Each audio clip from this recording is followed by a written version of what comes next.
Hello everyone and once again welcome to the YouTube channel of Get Set Law by IMS. My name is Siddhant Singh and continuing with the questions of legal reasoning section of CLAT 2024, we are here with the passage number 4. Okay, so हो सकता है आपके set में ये passage कोई differ कर जाए, passage 2, 3, 4 कुछ भी हो सकता है. So just check it out. But ये particular passage is related with the data protection bill जो particularly पास हुआ था 2023 में and उससे related कुछ provisions हैं कि उसमें कुछ कहीं ना कहीं एडवांटेजेस भी थे बट कुछ ना कुछ एग्जेम्पशंस भी हैं. तो ये ओवरऑल पैसेज की लैंग्वेज बहुत ज़्यादा डिफिकल्ट नहीं थी. इट इज़ अगेन मॉडरेट, मतलब इजी टू मॉडरेट के बीच ले सकते हैं. अगेन द क्वेश्चंस भी इसमें बहुत ज़्यादा टफ नहीं बनाए गए. So let's start the video. So the passage states that there are some advantages of the Digital Personal Data Protection Act 2023. So मैंने बिल बोल दिया था, ये पर्टिकुलर एक्ट के बारे में था, sorry. So there are some advantages of the Digital Protection Act. क्या एडवांटेजेस है समझते हैं. For instance, for the first time personal data belonging to और identifying children will have to be classified separately. So data किसका है and if you are identifying certain persons as children have to be classified separately with such data carrying a great degree of security and privacy. क्योंकि जैसे ये data मिलेगा इसके बारे में कुछ ना कुछ अलग चीज़ें फैल सकती हैं, बन सकती हैं, एक्सपोज हो सकती हैं, we never know. The law also seeks to reduce the rate and impact of the data breaches targeting Indian businesses. तो कहीं पे भी अगर ये डेटा बाहर सेल ऑफ हो रहा है, कुछ हो रहा है, तो इसका ब्रीच अगर हो रहा है तो इसको रोका जाएगा. The Digital Personal Data Protection Law, however, goes a step beyond by imposing penalties for the cases where data is breached as a result of lack of implementation of the adequate security controls. तो ये कहीं ना कहीं penalty भी impose कर रहे हैं उन लोगों पे जहाँ पे आप सही तरीके से कंट्रोल नहीं बैठा पा रहे हो एंड कहीं ना कहीं डेटा ब्रीच हो रहा है क्योंकि there is a lack of some adequate control. तो डेटा कहीं ना कहीं बाहर जा ही रहा है क्योंकि सही तरीके से कंट्रोल नहीं किया गया. कोई इंस्टीट्यूट में आप काम कर रहे हो, आपके पास डेटा का एक्सेस है, अब इंस्टीट्यूट या कंपनी ने कंट्रोल मैकेनिज्म नहीं दिया, वहाँ बोल रहे हैं हम तो ट्रस्ट करते थे उस पर. भाई ट्रस्ट के अलावा आपको कंट्रोल मैकेनिज्म करना है so that data can not be sold off to any other person. However it could be said that the law isn't balanced. ना ये कह रहे हैं कि लॉ बैलेंस नहीं है क्योंकि यहाँ एडवांटेज तो दे दिया. For instance, for the first time the personal data protection identifying children to be classified, ये एक उन्होंने एक पॉजिटिव पॉइंट बनाया था. बट एक क्या है, क्यों ये प्रॉपर बैलेंस है? Because it provides wide exemptions to the processing of personal data to the government. तो कहीं से डेटा प्रोसेस करके गवर्नमेंट के पास आ रहा है तो कुछ ना कुछ एग्जेम्पशंस हैं जो कहीं ना कहीं पॉइंट रेस कर रहे हैं. For instance, data can be processed in the interest of the prevention, detection, investigation, prosecution of an offence. तो आप डेटा को कहीं ना कहीं मांग सकते हो, निकाल सकते हो इन सारे प्रोसेस के लिए. ये कहीं ना कहीं एग्जेम्पशन दिया गया है in India. These kind of exemptions are dangerous as they stand to legitimize widespread and unwarranted collection of data under the guise that such collection and processing may ultimately be useful for preventing or deterring a crime. So कहीं ना कहीं सब जगह फैला हुआ एक जगह पे इकट्ठा करना और ये कहीं ना कहीं प्रॉब्लमेटिक हो सकता है क्राइम को कंट्रोल करने के लिए, but it is very much needed. तो यही एक्सेप्शन कुछ सिक्योरिटी एजेंसीज को दिया गया है. They have a significant authority to collect and retain any data whatsoever is typically the case with the exemptions relating to maintenance of sovereignty, integrity, security of the state, preservation of public order, prevention of offences and incitement to commit offences. अगर ये कोई भी reasons हैं जो मैंने टिक किए हैं, आपको स्क्रीन पे दिख रहे होंगे पैसेज में, इन सब केसेस में कोई भी सिक्योरिटी एजेंसीज डेटा अपने पास रख सकती है, मांग सकती है. The law also exempts processing of personal data held outside of India. तो ये कहीं ना कहीं पर्सनल डेटा इंडिया के बाहर को भी प्रोसेस कर सकते हैं. The government is also exempt from being required to delete any data that it possesses regardless of the purpose it may have been collecting or on the request of the individual or by way of the prescribed data retention period. So again, government को भी exempt किया गया है इन situations में. Government is not bound by purpose limitations, allowing data collected for one specified purpose be used for a new incompatible purpose which stands in contrast to the regulation imposed on the business. तो यहाँ बोलना क्या जा रहे हैं कि government bound नहीं होगी by purpose of limitations. Whatever limitations have been done, government is not bound. क्यों? क्योंकि allowing data collected for one specified purpose be used for a new. So किसी specified purpose के लिए आपको दिया गया था कि भाई चलो सिक्योरिटी के लिए दिया गया था, वो किसी नई चीज़ के लिए यूज़ कर लिया आपने, तो इनकम्पैटिबल पर्पस हो गया which stands in contrast to the regulation impose on the businesses. तो ये रेगुलेशन बिजनेसेस के ऊपर जो लगाए गए उसी से सिमिलर है, but government is not bound by the purpose legislation. Now it has been taken up in the wire dated 22 August 2023, तो द वायर एक सोर्स होता है अगेन लीगल न्यूज़ वगैरह पढ़ने के लिए, तो वहाँ पे ये दिया गया था, तो उससे एक्सट्रैक्ट। चलिए क्वेश्चन की शुरुआत होती है। Mister Lal was suffering from a rare disease. So again question numbering मैंने सीक्वेंसिंग के हिसाब से की गई है, जो भी मैंने पैसेज 1 2 3 4 5 के वीडियोस बनाए।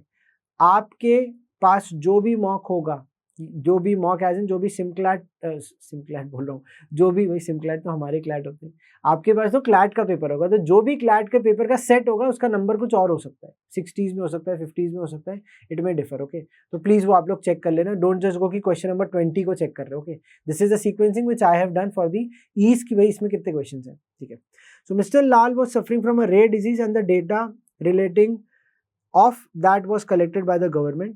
Suppose to the DPDPA Act जो था, it provides exemptions for the government relating to data deemed necessary for research, archiving or statistical purposes if the personal data is not to be used to take any decision specific to a data principle and such processing is carried on in accordance with such standards as may be prescribed. Which of the following is the most appropriate option? पहले question को समझते हैं भाई, question थोड़ा complex है, time लग रहा है। मिस्टर लाल एक रेयर डिसीज से सफर कर रहे थे and data that was related and data relating to that was collected by the government. तो what is that rare disease? Mister Lal का वो डेटा गवर्नमेंट ने कलेक्ट कर लिया। अब suppose again a provision being given, जो पैसेज में दिया है, फैक्ट में भी प्रोविजन दे दिया, तो हमें उसे फॉलो करना पड़ेगा कि ये जो एक्ट है प्रोवाइड करता है कि गवर्नमेंट को एग्जेम्पशन है relating to the data deemed necessary for, तो गवर्नमेंट को एग्जेम्पशन है डेटा यूज करने का which is necessary for archiving statistical research process if the personal data is not to be used to take any decision specific to a data principle and such processing is carried on in accordance with such standards as may be prescribed। तो इस प्रकार से ले रहे हैं तो चलेगा, तो गवर्नमेंट को एग्जेम्पशन दिया गया है। Which of the following is the most appropriate? तो क्या यहाँ पे गवर्नमेंट को अलाउ हो रहा है, नहीं हो रहा है, आगे देखते हैं। तो personal data of mister Lal can be preserve by the government till the research on the rare disease is completed. Absolute appropriate option, क्योंकि अभी वो डिजीज के बारे में, क्योंकि आपको पता चला है रेयर डिजीज है, उसके बारे में रिसर्च चली, जब तक रिसर्च है गवर्नमेंट को प्रिजर्व करके रखना है, बाहर नहीं बताना। The data can only be use for taking any decision. So ये एनी डिसीजन जो है ये एक्सट्रीम बनाता है, बी ऑप्शन को तो एलिमिनेट करते हैं। The personal data of mister Lal's health condition and is personal data can be preserve by, तो ये बोले उनके पर्सनल डेटा भी और उनके हेल्थ का भी डेटा, नहीं पर्सनल डेटा तो साइड है, वो इसका कॉन्टेक्स्ट ही नहीं था, तो सी एलिमिनेट हो गया, बी सी एलिमिनेट हुए तो डी भी हट गया। तो करेक्ट आंसर क्या बनता है इस क्वेश्चन का? Option A. आगे बढ़ते हैं।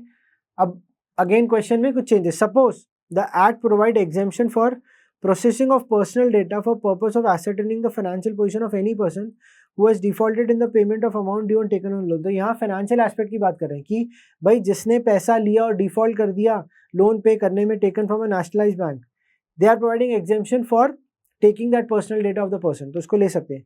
Mister X commits a default in repayment of EMI of loan taken from a nationalized bank. Now they are saying who has defaulted in payment of the amount due on loan taken from a nationalized bank, तो he has committed a default in repayment of an EMI। तो क्या इसका data allowed होगा लेने के लिए? तो इधर पे bank can demand access to and process the personal data of mister X relating to family history, गलत है, फैमिली हिस्ट्री एक्सट्रीम ऑप्शन जा रहा है, आप उसका डेटा ले लो, क्योंकि लॉ क्या बोलता है? For the purpose of ascertaining the financial position of any person who has defaulted, उसका डेटा आप ले सकते हो, उसके फैमिली का नहीं।